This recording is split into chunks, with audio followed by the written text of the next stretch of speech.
네, 오늘의 주전부리 시장에 관심이 집중되고 있는 것으로 한번 뽑아봤습니다. 주제 한번 보죠.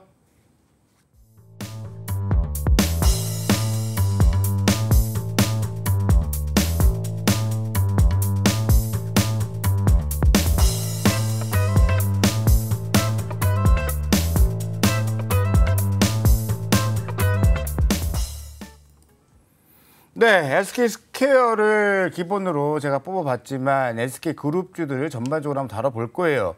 오늘 히어로 SK하이닉스였고요. 반도체 업종이었지만 SK그룹주들이 좀 바닥권에서 움직이는 모습이 나옵니다. 먼저 우리 이상엽 이사께 좀 질문을 드려볼게요. 아까 이오테크닉스는 11일 연속 순매수였는데 네. SK스퀘어는 지금 30% 오르는 상황에서 38일 연속 순매수가 들어오고 있습니다. 네. 작정하고 매수하는 것 같은데 이렇게 매수세가 이어지고 있는 이유가 뭘까요? SK스퀘어.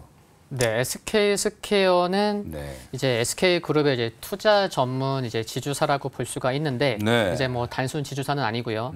뭐 SK그룹의 이제 ICT 계열 중간 지주사 성격이 있는데 이제 중간 지주사고 또 이제 성격이 있고 또 이제 투자 전문 지주사라고는 하는데 결국에는 지주사거든요. 그럼 지주사는 지주사 정말 나 이제 지주사에서 투자하면서 예를 들어서 뭐 50% 더블 이상 수익률을 내려고 지주사를 사시는 분들은 그렇게 많지는 않죠. 맞아요. 그럼 결국에서 중요한 거는 지주사는 역시나 주주 환원 정책입니다. 네, 그래서 지난 4월 달에 보면 많은 분들 아실 텐데 여러 나라의 이제 국부 펀드들이 있잖아요. 예. 근데 지난 4월에 노르웨이 국부 펀드에서 지분 5% 우리 샀어라고 이제 공시가 나왔죠. 와, 노르웨이도 이렇게 국부 펀드 운영을 잘 하나 봅니다. 네. 예. 근데 왜 샀을까라고 생각해 보면은 역시나 좀 시장의 평도 그랬었고 역시나 이제 주주 환원 정책이었던 것 같아요. 그러면은 이제 주주 환원 정책을 지속적으로 하려면은 현금도 좀 많아야 될 텐데 지난 1분기 기준으로 현금화가 좀 가능한 현금성 자산은 3,580억 정도. 그리고 또 5월 달에 SK 하이닉스로 또 배당 수익이 한 894억 원 들어왔고요. 그리고 또 지금 또 매각 진행 중인 SK 쉴더스 같은 경우 또 매각하고 그러면은 또 회사에서 또 얘기하는 게 한 2천억 원 전후에 또 주주 환원 정책이 기대감이 되고 있어서 현금도 계속 쌓이고 또 이제 1분기 실적은 또 SK 하이닉스 때문에 좀 영향이 컸지만 그러면 SK 하이닉스도 점차 좋아질 거고 그러면은 1분기 실적 단기적으로 바닥 아니야? 이런 기대감도 있었는데 네. 결국에 중요한 거는 주주 환원 정책. 굉장히 중요하다라는 건 포인트가 될 것 같습니다. 좋습니다. SK스퀘어. 노르웨이 국부펀드가 바닥권인데 싸게 잘 산 것 같네요. 수급 보니까 우리나라 연기금도 같이 사고 있으니까 잘 좀 운영 좀 부탁드리겠습니다. 미래의 국민연금 여러분들. 자, 그러면 우리 김윤성 대표께서는 SK스퀘어. 네. 어떻게 보십니까?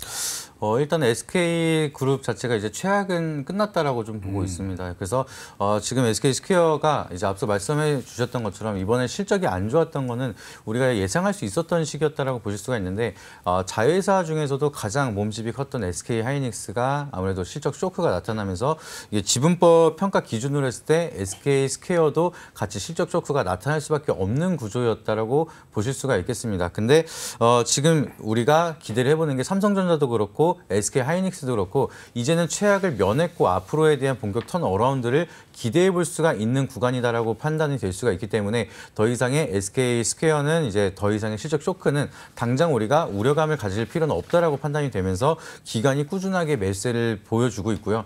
거의 기간이 그냥 끌어올리면서 주가를 상승시키고 있다라고 보실 수가 있겠습니다. 그래서 이렇게 실적이 기반되면서 기대감이 끌고 가면서 기간이 매집하면서 올리는 종목들은 우상향 패턴을 좀 길게 지속하는 경우가 있기 때문에 그런 흐름 우리가 기대해 볼 수가 있겠고요. 그리고 SK하이닉스가 또 이제 아까 말씀해 주셨던 것처럼 약 900억 가량의 배당을 줬기 때문에 현금 자산이 훨씬 더 늘어나고 있고 이번에 이가 이제 쉴더스를 지분 매각한다라고 하면은 2년 후에 받는 총 매각 대금까지 합쳐서는 8,646억 가량의 현금 자산이 더 증가를 합니다. 그래서 아무래도 지주사가 현금 자산이 많다라고 하면은 새로운 사업 투자에 대한 기회도 많이 널리고 주주 환원 정책도 끊임없이 더 증가를 할 수가 있기 때문에 지금으로서는 굉장히 매력 포인트를 많이 갖고 있는 SK스퀘어라서 저는 추가적인 상승 더 기대해 볼 수가 있다라고 좀 판단하고 있습니다. 좋습니다. 두 분 SK스퀘어에 대해서 긍정적인 의견을 주셨고요.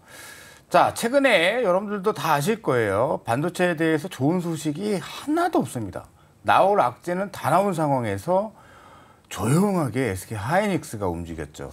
우리가 어제도 지난주에도 심상치 않은 움직임이다라고 언지는 드렸는데 오늘 강한 상승세가 보였습니다. 자, 반도체 소부장 기업들이 그러니까 같이 움직인단 말이죠. 네. 투자 모멘텀 소부장 진출을 계속 기대해 볼 수 있을까요? 어떻게 보십니까?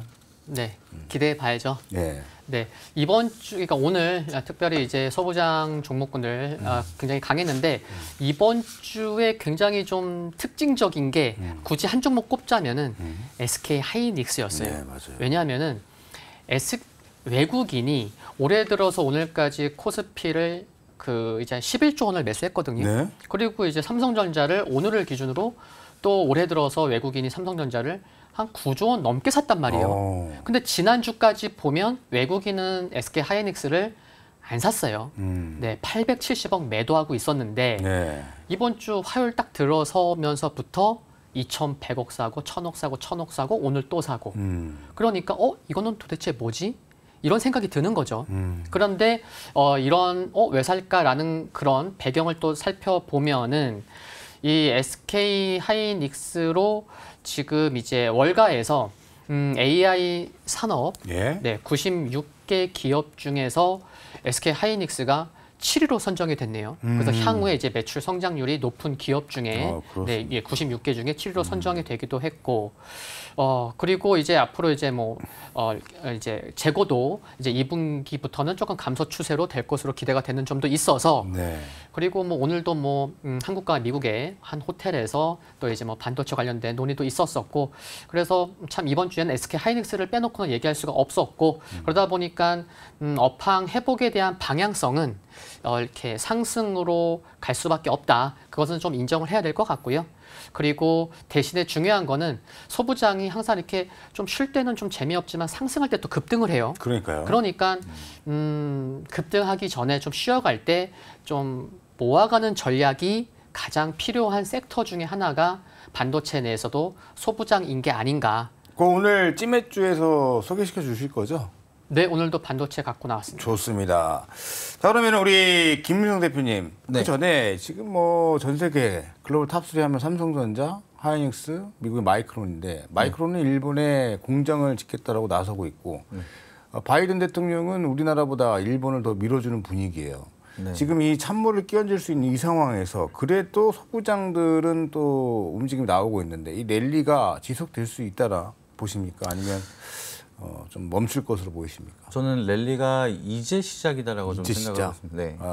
아무래도 이제 지금 삼성전자라든지 SK 하이닉스 쪽으로 좀 수급이 계속해서 나타나고 있는데 네. 지금 수급적으로는 많은 기대감이 나타나고 있고 앞으로 업황 자체가 성장을 할 거라는 걸 많이 보여주고 있습니다. 반도체 이제 삼성 쪽은 이제 삼성 디스플레이가 OLED 시장의 점유율을 엄청나게 휩쓸고 있는 상황이고요. 네. 아까 말씀드렸던 것처럼 삼성 전기가 이제 MLCC 시장의 세계 2위 글로벌을 기록을 하고 있습니다. 그래서 이런 대기업들이 선도하면서 성장을 한다라고 하면 결국에는 여기에 연관되어 있는 소부장 종목도 더 강하게 상승을 할 수가 있는데 이제 주가 측면에서는 소부장 쪽이 더욱더 강한 상승 랠리를 이어질 수가 있겠죠. 그래서 아직까지는 그런 본격적인 모멘텀이 안 나타나기 때문에 저는 아직까지 충분한 기회는 있을 거라고 좀 판단을 하고 있고요. 특히나 좀 SK 하이닉스라든지 삼성전자가 포함되어 있는 서플라이 체인을 우리가 주목을 할 필요가 있다라고 미리 말씀을 드리고 싶습니다. 그래서 굉장히 많은 서플라이 체인이 있어서 우리가 거기에 대한 수급이나 실적이라든지 차트 여러 가지 분석이 필요하겠지만 대표적으로 APTC라는 기업도 있고요. 이제 오션 브릿지라는 SK 하이닉스 서플라이 체인 예를 들어서 말씀을 드리는 거고요. 삼성전자 같은 경우에는 원익 IPS라든지 솔브랜 이런 식으로 서플라이 체인가 연결되어 있는 이런 체인주들을 우리가 주목을 하면서 얼만큼 같이 성장을 할 수 있는지 이런 거를 눈여겨보신다라고 하면은 아직까지 충분한 기회가 있을 거다라는 거를 또 느끼실 수 있으실 것 같습니다. 그럼 제가 질문을 간단하게 두 가지를 한번 드려볼 텐데 첫 번째는 오늘 말씀하신 솔브랜드 그렇고 웬만한 소부장들은 오늘 장대 연봉이 하나씩 터졌습니다. 네. 그렇죠? 월요일에 음봉이 나온다면 매수 기회를 주겠지만 네. 그냥 올라가면 어떻게 할까요? 그냥 따라 붙을까요? 아니면 기다렸다가 음봉을 기다릴까요? 먼저? 저 같은 경우에는 이게 지금 반도체 사이클이 죄송합니다. 산다 안 산다로 짧게 부탁드리겠습니다. 저는 그러면 눌림목에 있는 걸 사고요. 네. 그리고 올라간다라고 하면 아직 못 오른 키높이 맞추기를 먼저 준비하고 좋습니다. 네, 못 오른 거 사겠습니다. 우리 이상희 기사님. 비슷한 의견일 수밖에 없지 않을까요? 네. 오케이, 좋습니다. 네. 그러니까 올라가면 보내주고 음봉지면 잡겠다. 네. 이렇게 해석해도 되겠습니까? 네. 좋습니다. 그러면 이제 마지막 질문 두 분 팻말 한번 잡아주시고요. 오늘 히어로는 삼성전자와 SK 하이닉스입니다. 대형주죠. 이건 반도체 대장주고 대형주고. 그럼 나는 SK 하이닉스나 삼성전자를 사겠다, 더 좋다고 본다 하면 O를 들어주시고요. 아니다, 나는 소부장을 더 좋게 보고 소부장에 투자하겠다 그러면 X를 들어주시기 바라겠습니다. 이유는 묻지 않아요. 하나, 둘, 셋. 좋습니다. 두 분의 의견이 공통된 걸로 나왔습니다. 다음 주에도 좋은 흐름을 기대해 보면서 잠시 뒤에 또 찌맥주로 돌아오겠습니다.